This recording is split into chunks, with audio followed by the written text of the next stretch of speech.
그리스도께서 죽은 자 가운데서 다시 살아나셨다 전파되었거늘 너희 중에서 어떤 사람들은 어찌하여 죽은 자 가운데서 부활이 없다 하느냐.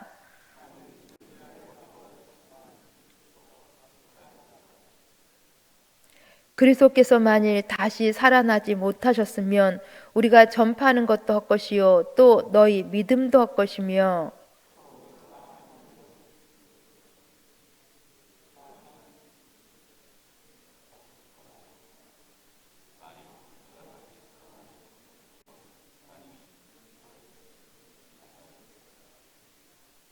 만일 죽은 자가 다시 살아나는 일이 없으면 그리스도도 다시 살아나신 일이 없었을 터이요.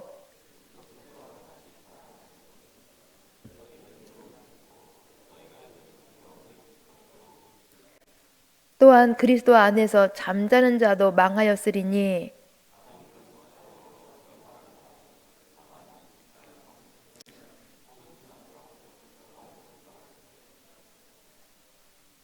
함께 보십니다. 그러나 이제 그리스도께서 죽은 자 가운데서 다시 살아나사 잠자는 자들의 첫 열매가 되셨도다. 아멘. 바울은 원래 절대로 예수님의 부활을 믿지 않았던 사람입니다. 왜냐하면 바울은 당시에 최고의 학문과 지성, 신분을 가진 사람이었기 때문에 그는 자기가 공부한 그 학문과 지성에 의하면 죽은 자가 부활했다라는 것, 죽은 자가 다시 살아났다라는 것, 이것은 너무나 터무니없는 거짓이었습니다. 그렇기 때문에 예수가 부활했다고 할 때에 이 예수가 부활했다고 믿는 이 기독교 집단은 그가 볼 때에는 거짓 이단 집단으로 여겨졌습니다. 그래서 이 기독교를 정죄하면서 이 기독교를 박멸하려고 했던 것입니다. 그런데 부활하신 예수님께서, 다시 살아나신 예수님께서 이러한 사울을 직접 찾아오셨습니다. 다메섹 길에서 사울은 예수님의 음성을 직접 듣게 된 것입니다. 사울아 사울아 내가 어찌하여 나를 핍박하느냐. 깜짝 놀란 사울이 묻습니다. 주여 누구십니까? 나는 내가 박해하는 예수다. 바울은 이처럼 이날 예수님의 다시 살아나셨음을 그는 온몸으로 온 영으로 체험한 것입니다.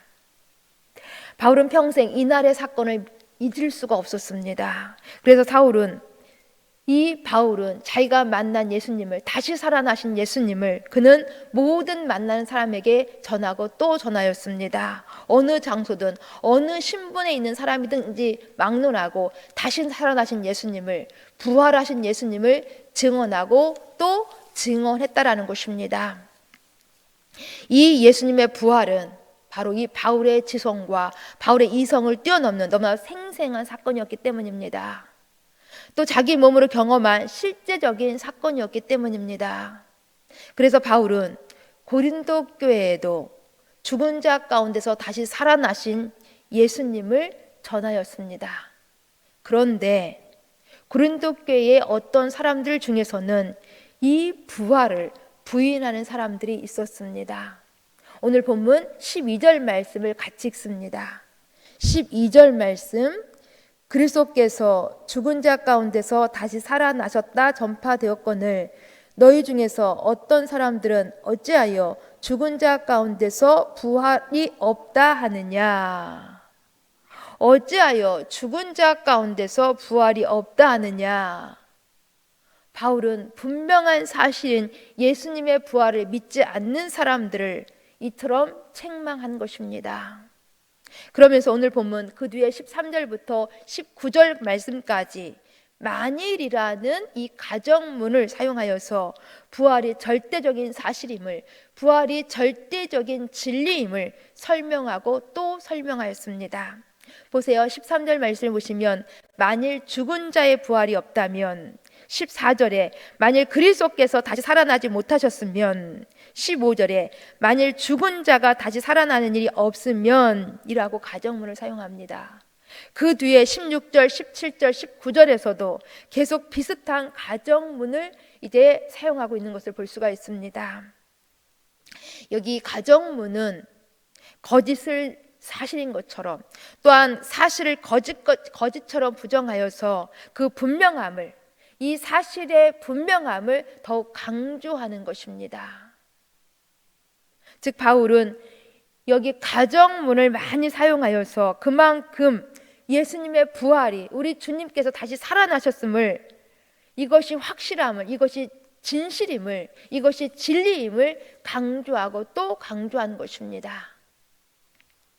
그렇다면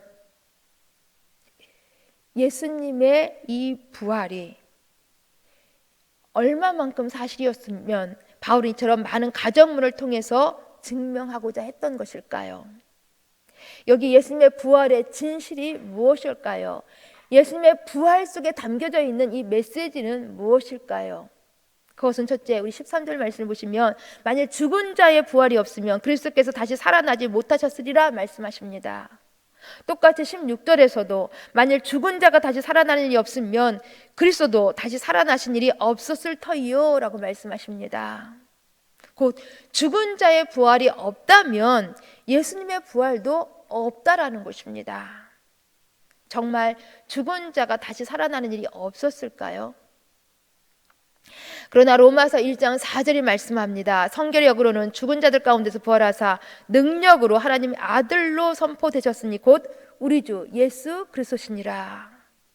그렇습니다. 우리 예수님께서 죽은 자 가운데서 부활하심으로 하나님의 아들로 선포되셨습니다. 물론 우리 예수님께서는 원래 하나님의 아들이셨습니다. 그렇지만 그래도 만일 예수님이 부활하지 않으셨다면 사람들이 예수님이 하나님의 아들이셨음을 믿지 않았다라는 것입니다. 그러나 우리 예수님께서는 부활하심으로 자신이 하나님의 아들이심을 분명하게 증거하셨던 것입니다. 이러한 사실을 베드로가 보았고 12 제자가 보았고 500여 형제들이 일시에 목도하였던 것입니다. 또한 두 번째 14절 15절 말씀을 보시면 만일 예수의 부활이 없다면 사도들이 전하는 것이 없것이며 또 사도들을 하나님께 대하여서 거짓 증언하는 죄를 범하게 되었을 것이라고 말씀하고 있습니다. 사도들은, 제자들은 예수께서 부활하셨음을 목숨을 걸고 증거하셨습니다. 왜냐하면 여기 예수님의 제자들은 다시 말씀드리지만 부활하신 예수님을 직접 만났고 보았고 그 음성을 들었고 또한 부활하신 예수님의 몸을 직접 만졌기 때문입니다. 한번 생각해 보세요. 그 어떤 사람이 자기의 거짓말을 전하기 위해서 목숨을 걸겠습니까? 그 어떤 사람도 자신의 거짓말을 전하기 위하여서 자기 목숨을 걸지는 않습니다. 사실을 전하기 위하여서, 진실을 전하기 위하여서 목숨 걸고 여기 제자들은, 사도들은 부활을 전했던 것입니다. 제자들은 자신들이 직접 경험한 부활을 전하기 위하여서 자신의 생명들을 걸었던 것입니다. 왜 그렇습니까? 예수의 부활은 진실이요, 사실이요, 진리였기 때문입니다. 17절 말씀 보시면 또한 만일 예수의 부활이 없다면 우리 사람의 죄 사함도 없다라는 것을 말씀하고 있습니다. 곧 예수께서 부활하지 않으셨다고 한다면 예수님의 십자가의 죽음은 우리를 위한 대속의 죽음인지 증명할 길이 없다라는 것입니다. 그러나 우리 예수님께서는 부활하심으로 십자가의 죽음이 우리를 위한 대속의 죽음이었음을 증명하셨습니다. 그러기에 오늘 우리는 예수님의 이 십자가의 죽음과 부활이 있었기 때문에 우리는 죄 사함을 받고 의롭게 되었고 하나님의 자녀가 되었고 천국을 유업으로 얻게 된 것입니다. 로마서 4장 25절이 이것을 분명하게 말씀해 주고 있습니다. 예수는 우리가 범죄한 것 때문에 내줌이 되고 또한 우리를 의롭다 하시기 위하여서 살아나셨느니라. 우리를 의롭다 하시기 위하여서 살아나셨느니라. 아멘. 예수님은 분명히 십자가에서 죽으셨고 부활하셨습니다. 그러기에 우리는 분명히 대속 받은 것입니다. 우리는 분명히 죄사함 받은 것입니다. 그 다음에 18절 말씀에서 그리스도 안에서 잠자는 자도 망하였으리니 라고 말씀하십니다. 만일 예수의 부활이 없다고 한다면 우리 인간의 부활도 없고 우리 인간은 육체적인 죽음으로 모든 것이 끝나게 된다라는 것입니다. 과연 우리는 육체적인 죽음으로 이 땅에서 모든 것이 끝나게 되는 것일까요? 결코 아닙니다. 예수께서 부활하심으로 우리 인간에게도 부활이 있음을 확증해 주셨습니다. 그 예수의 부활은 우리에게도 부활이 있음을 보여주셨다라는 것입니다. 우리도 천국에서 주와 함께 영원히 살게 된다라는 것입니다. 우리는 결코 그렇기 때문에 그리스도 안에서 절대로 망하지 않는다라는 것입니다. 더 나아가서 19절 말씀에는 이렇게도 말씀하십니다. 만일 그리스도 안에서 부활도 없고 천국이 없다면, 즉 이 세상의 전부라면 믿는 성도들은 가장 불쌍한 사람이 될 거라는 것입니다. 정말 그렇지 않습니까? 우리가 예수 믿는 거, 우리 신앙의 결국, 우리 신앙의 목표는 그래도 천국입니다. 그런데 이러한 천국이 없다면 우리가 이 세상에서 믿음으로 인내하고 믿음 때문에 절제하고 사랑으로 용서하고 모든 억울함과 모든 악함을 참으면서 십자가를 지고 헌신하고 살았던 모든 것이 전부 우리는 헛것이 되고 마는 것입니다. 우리의 믿음이 헛것이 된다는 것입니다.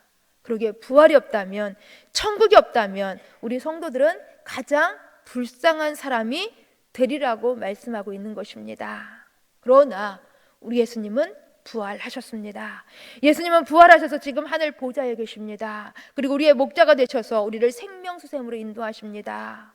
그날에 우리의 눈에서 모든 눈물을, 우리가 이 땅에서 흘렸던 수많은 눈물들을 다 씻어 주시는 것입니다. 이것이 바로 우리의 믿음이고 이것이 바로 우리의 소망인 것입니다. 우리는 이 믿음으로, 이 소망으로 세상을 넉넉하게 이길 수 있는 것입니다. 곧 예수의 부활은 진실이고 또한 믿음 안에서 우리에게도 똑같은 부활이 있기 때문에 세상에서 성도들은 가장 행복한 사람인 것입니다.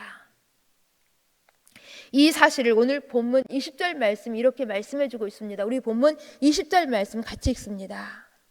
그러나 이제 그리스도께서 죽은 자 가운데서 다시 살아나사 잠자는 자들의 첫 열매가 되셨도다. 아멘. 예수께서 부활하심으로 부활의 첫 열매가 되셨다라고 말씀하고 있습니다. 잠자는 자들의 첫 열매가 되셨다. 곧 예수께서 부활의 첫 열매가 되어주심으로 말미암아 우리에게도 제2, 제3, 제4, 제5의 부활이 있게 되었다라는 것입니다. 곧 우리에게도 부활이 계속 이어질 것을 여기 예수님의 부활은 직접 우리 가운데 확증해 주셨다라는 것입니다. 그렇습니다.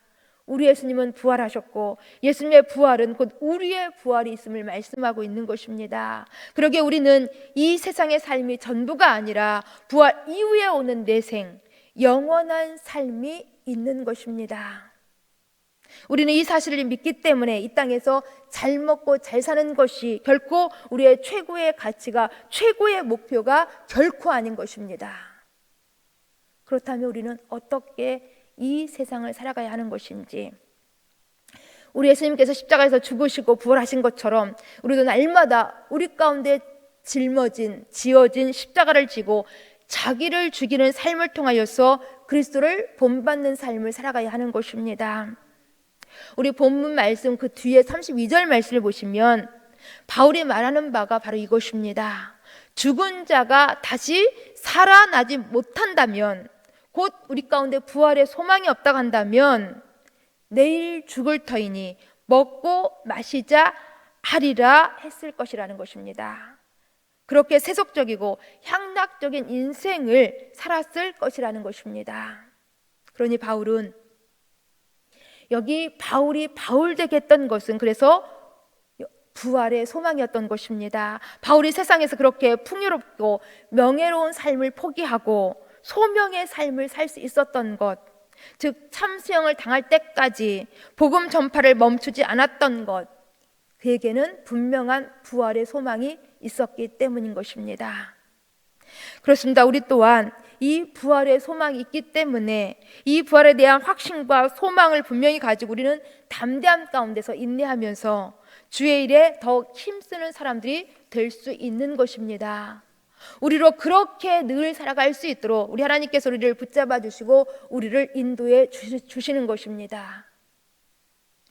그러니 더욱 간절히 소망하는 바는 우리가 참으로 믿음 안에서 이와 같은 부활에 대한 소망, 이 부활에 대한 확실함을 늘 가지고 우리 삶을 통하여서 이 땅 가운데서 부활이 있음을 입증하며 살아가실 수 있기를 간절히 소망합니다. 기도하십니다. 참 좋으신 아버지 하나님, 감사함을 드립니다. 우리 예수님께서는 분명히 죽은 자 가운데서 다시 살아나심으로 하나님의 아들로 선포되셨고, 우리의 믿음이 헛것이 아니고 십자가의 죽음이 우리를 향한 대속의 죽음으로 우리를 죄사함 받게 하시고 우리를 의롭게 하시고 우리를 하나님의 자녀 되게 하셨습니다. 또한 우리에게도 부활이 있음을, 그래서 이 세상에서 우리 믿음의 사람들은 결코 가장 행복한 사람임을 입증해 주셨습니다. 하나님, 이 분명한 부활의 신앙으로 저희들 이 땅에서 잘 먹고 잘 사는 것, 이 땅을 최고의 가치, 최고의 목표로 살아가지 않도록 도와주시옵소서. 부활에 대한 확실한 소망 가지고 믿음 안에서 인내하며 더욱 주의 일에 힘쓰는, 그래서 세상을 이기는 저희들 되어질 수 있도록 도와주옵소서. 이러한 저희들의 삶을 통하여서 세상에 분명한 부활이 있음을 저희들 입증하며 살아갈 수 있도록 도와주옵소서. 하나님, 내일 거룩한 주일을 잘 준비하기를 소망합니다. 하나님이 도와주옵소서. 예수님 이름으로 기도합니다. 아멘.